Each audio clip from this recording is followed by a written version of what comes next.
good morning, good evening, or whatever time of day you want to call it. It's evening to me, but it's morning for you. Welcome to day 15 of my vlog. Now, today I've been at work all day, unfortunately, so I don't really have any real great content to give you today. I've not really done anything with the fish tank today. It's not... Is that bright? You can't make it out. Hang on.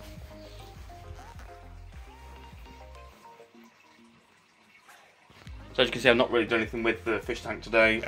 All I've done is literally this tree one that I'm mounting up here.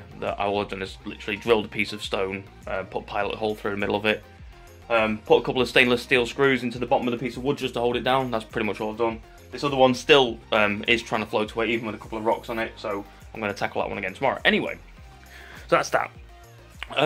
What can I really tell you today? Well, I've had my Huel today. I did it a little bit differently today, so what I ended up doing was I made one shaker up first thing in the morning. I'd made that the night before. I'd left it in the fridge, so then when I went to work this morning, I literally grabbed that and I started drinking it on the way to work.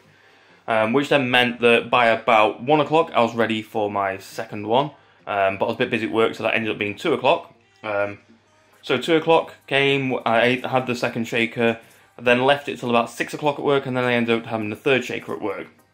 Which means that I've had all 3 shakers in the day, and I've had them whilst I've been at work, so I've not had to try and sort anything out at home.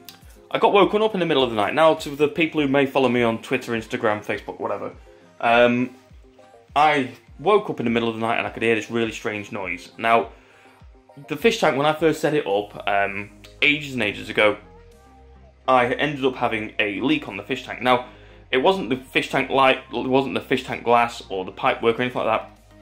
What it was the position of the filter socket under the bottom of the tank. The filter socket basically had filled up because I'd ended up disturbing all of the bottom of the tank. It filled up with loads of stuff, and because I hadn't actually put my baffle in high enough, the water was overflowing out the top of the filter socket and basically over the side of the tank. Now, I've got an alarm on the fish tank, and the alarm at that time was only set up for temperature, not for flood alarm. The alarm is actually an industrial sounder unit from a fire alarm system. So it's quite loud. Now, the sounder was at that time only connected up for the temperature. So what ended up happening was, because I've got an autofill system on the tank, bearing in mind the tank's size and how long it will take to adjust it at the time it was set at 26 degrees. So from bringing it from 26 down to the alarm point, which was 18 degrees, and at 18 degrees that's when the alarm goes off.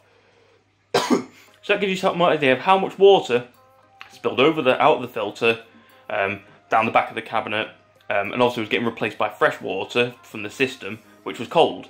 So that then brought the temperature down. Once the tank temperature had come down after probably an hour or so, it set the temperature alarm off, and that's what woke me up. I came downstairs and found the floor flooded. Anyway, so what am I going on to? So last night I heard a noise, and this noise literally woke me up, and I was like, that sounds like the fish tank's leaking again. Why is the alarm not going off? And it's strange to explain. So because the water draw through the pipe inside the house is that slow, the only way I can explain it is if you imagine you've left a tap on somewhere in your house and you can hear the water going through the pipework in the rest of the house. That's what it pretty much sounds like. But whilst I'm lying in bed, I can hear it, and I'm because of that leak, I'm subconscious of that noise. So I heard this noise, and it was about 4:30 in the morning. It was last night. I was like, "What's that noise?" And then I kind of woke up. I was like, "Well, it sounds like the fish tank again. Why is the water running?" So I came running downstairs thinking I was expecting to see a leak. Lounge is dry, kitchen is dry. I go into the kitchen itself, and on the kitchen worktop is this new pepper grinder that I bought from Lidl. It's only gone and ground all the pepper out of it. As you see, there's it's like, yeah. So the grinder was just grinding away quite happily, and because inside the pepper grinder it's got this end cap to stop the dust from falling out. So the end cap goes on the bottom of the grinder. It's supposed to stop everything from falling out. All that meant was, as the grinder was going, it was compacting the peppercorns, or the ground peppercorns, into the end of the machine. The batteries, when I came to it, the button for some reason was locked on, which is now not working at all. Probably because the batteries are flat. But the button was locked on, and no matter what I was doing with this button on the top of it, it wouldn't stop grinding. So I ended up having to pull the batteries out. And at that moment in time, the batteries are absolutely red hot. So I pulled them out, but then they were that hot, they ended up dropping them on the floor. So that's that, and that's a brand new pepper grinder from Lidl. I've already tried messaging them, but I'm not adding any joy yet. To be honest, I know the switch on the top's probably a bit dicky. I reckon it's probably just like a little reed switch inside that's just sticking. I can probably fix that easy enough. So I've said to Lidl, hey, just replace my peppercorns and some batteries and I'll be alright. I'll be good to go. Because I don't know what I'm going to do with, like, all this bloody pepper grinding. It's bloody waste. Anyway, so that was that. So last night I genuinely thought that the fish tank was leaking, came downstairs in a mad panic, expecting to have to deal with the fish tank this morning, as I did do many months ago. And though it was, thankfully, it was a pepper grinder, but this started up on its own, 4 o'clock in the morning. Absolutely no idea why it did that. Also, the other one is in white as well. Don't know if this is actually worth mentioning, but me and Gina have a vast array of pepper grinders. Well, salt and pepper grinders. So we've got this big monstrous thing. Got one of them in salt and pepper. Got these little jobbies. They're hand grinders as well, they're from IKEA. We've got some Cole and Mason ones. Got white ones. Brown ones.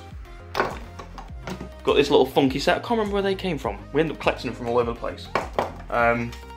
These are from a British Airways first class plane. Shh, I didn't say that, but yeah. You know, it's not every day doing it first class, but how small are they? They're actually proper Cole and Mason ones as well. So they had to come. So you think, oh yeah, that's how many salt and pepper grinders you need? Well, hang on. We've actually got a whole cupboard of them up here.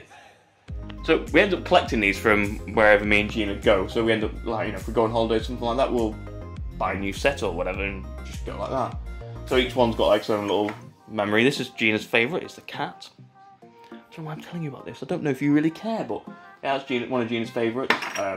We've got loads of weird and wonderful ones. It's like we get given them by gifts by friends and family as well, because I know we collect them. So this is from friends in Wales that gave us this.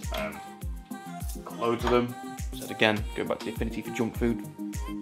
What's this one? I think that one's salt, and we've actually got. We've even got burger as well for pepper. Anyway, so there's loads of them in there. Want a Guinness? Literally, I don't know how many sets we've got. I don't think we've ever actually counted them, but yeah, there's a lot of sets there. And we've just been collecting them over the years. But yeah, so that's one of the reasons why we ended up having so many salt and pepper grinders. And why I saw these the other day and I was like, I really fancy getting an electric, grinder. Not because I'm being lazy, I just always fancy getting an electric grinder. Can't be lazy if you've got all these other manual ones. And then for some reason, like I said, it just started up on its own in the middle of the night and woke me up. So yeah, so we'll find out, see what Lidl say about that. Going on to next week. Now, I was discussing this at work with some colleagues.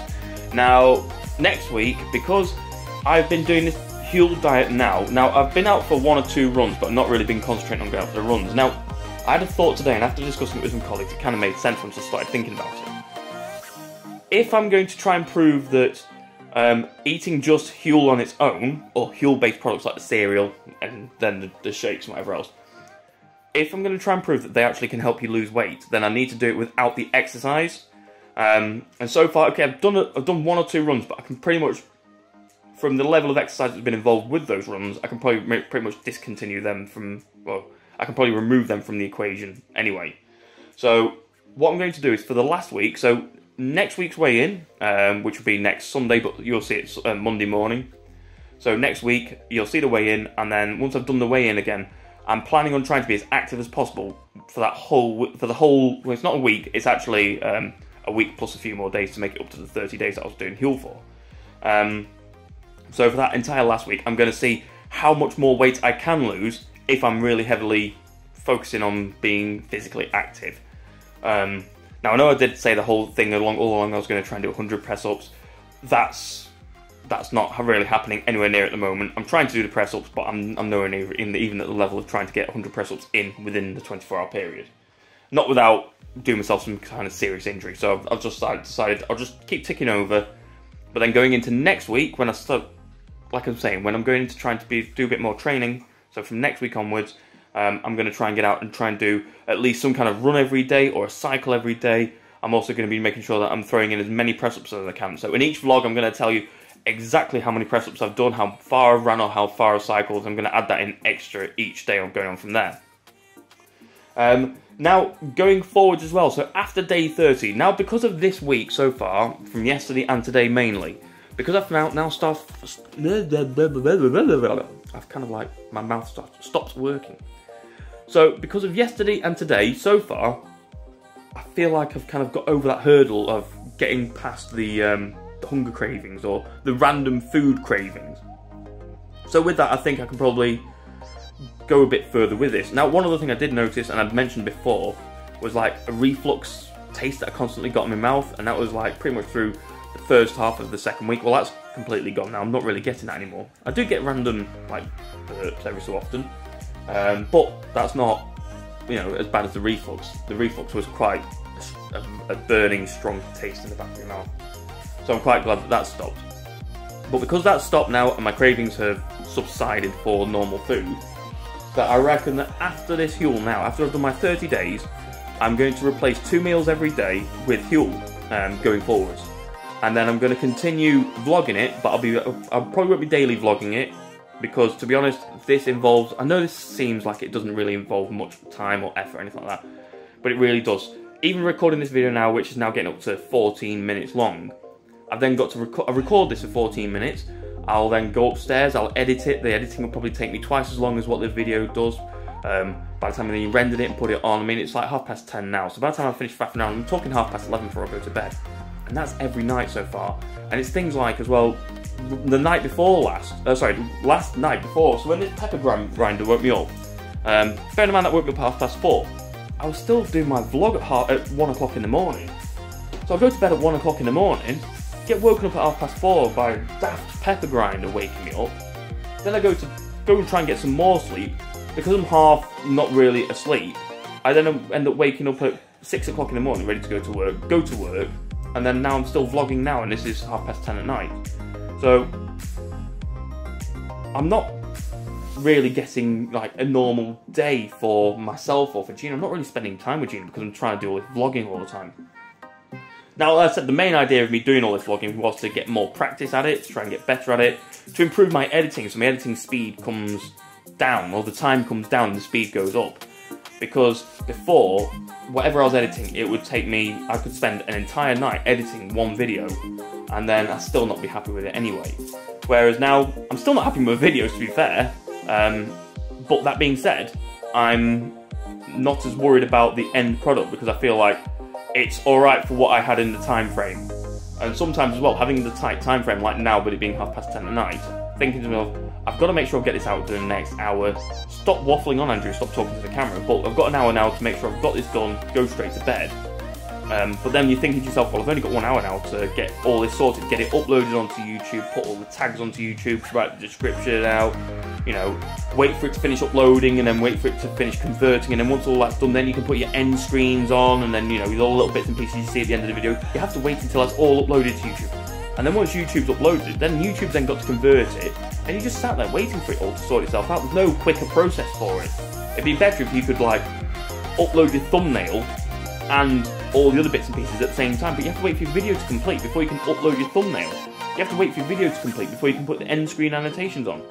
Now, really, you would think that the way that YouTube would work, you'd go, okay, you've always got the same end screen, or I could say, okay, I know my end screen is this time frame, let's just cue that at that time frame, and I'll just, you know, go for a guess. Then that way, I can just come back and edit it later on, but I'm not worried about spending my time sitting there at the computer waiting for YouTube to sort itself out. A little bit of a moan about YouTube there. I'm not going to get onto the monetization thing, that was in a different video and I've already discussed that. But if you're wondering how much I get, nothing. Nothing at all. But yeah, so, yeah, that's why I do it for the love of it.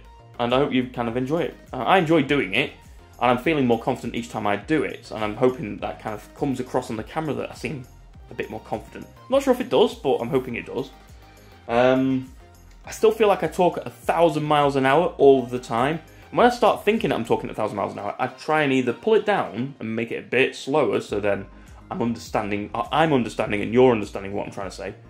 Either that or it goes the opposite way and I end up talking at 100 miles an hour and nobody can understand what I'm trying to say, and it gets really confusing all the time. So yeah, they're just little quirks that I'm trying to work over as well whilst I'm trying to do this vlogging. Wow, 18 minutes now. Right, I'm going to end this now.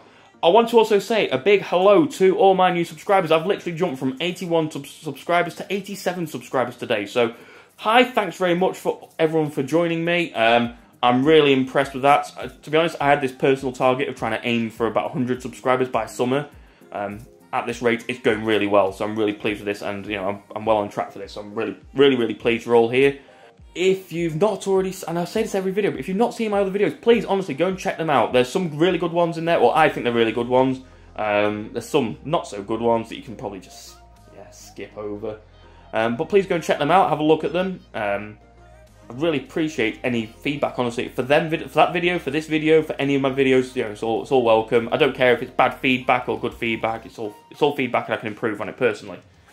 So go and check all those videos out. They'll be coming up at the end of the screen. End of the screen? They'll be coming up at the end of the video on the screen. And make sure you hit that subscribe button as well if you've not already subscribed to my channel.